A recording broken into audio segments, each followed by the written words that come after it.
It was just confirmed that Nobara is not coming back in the Jujutsu Kaisen exhibition at Akari Hall. And this came from Lightning Claire. If you don't know Lightning, they have super accurate translations, even correcting TCB at times. So these were some previous story points that Akutami actually ended up discarding, which was that Nanami was going to be originally a cursed user, was going to unalive civilians, but was good at desk work and still complained about it.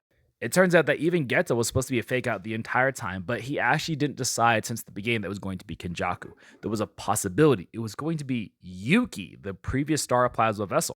But then this is the part where it pretty much all but solidifies that Nobara is gone. It says that Gege already had decided to depart Nanami and Nobara in Shibuya before the arc even started. Specifically using the words depart Nanami and Nobara means that Nanami, as we know, definitely is unalive and is not coming back in any way. And to put Nobara in that same sentence pretty much confirms it. She's not coming back. I know people had a lot of hope for this because Inumaki came back, but no, sadly not. Which means Gojo probably isn't either. It looks like we're really going towards that ending where it's either going to be just Megumi or just Yuji who's alive by the end of it. And despite the fact that I love Jujutsu Kaisen, I do think this is a little bit of a fumble. Nobara was a great character and a part of the trio, Megumi, Nobara, and Yuji, which is a pretty common trope in new shonen. But unfortunately, I feel like the impact that she could have had she stayed in the story longer was severely diminished. Don't get me wrong, she served her purpose alongside Nanami, both of them really pushing Mahito's goal of making Yuji realize that they're pretty much just like each other, which led up to the I'm You scene. And the I'm You scene being one of the best scenes in Jujutsu Kaisen.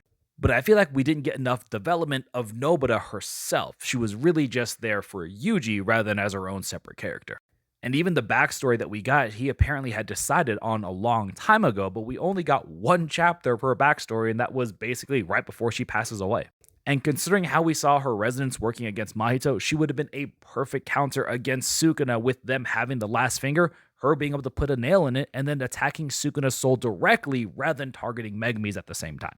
But at the end of the day, we have to trust that Akutami's going to cook, because he's even admitted himself that he fumbled a couple things and wanted to do things a little bit differently, but for the most part, Jujutsu Kaisen is a very well-written story.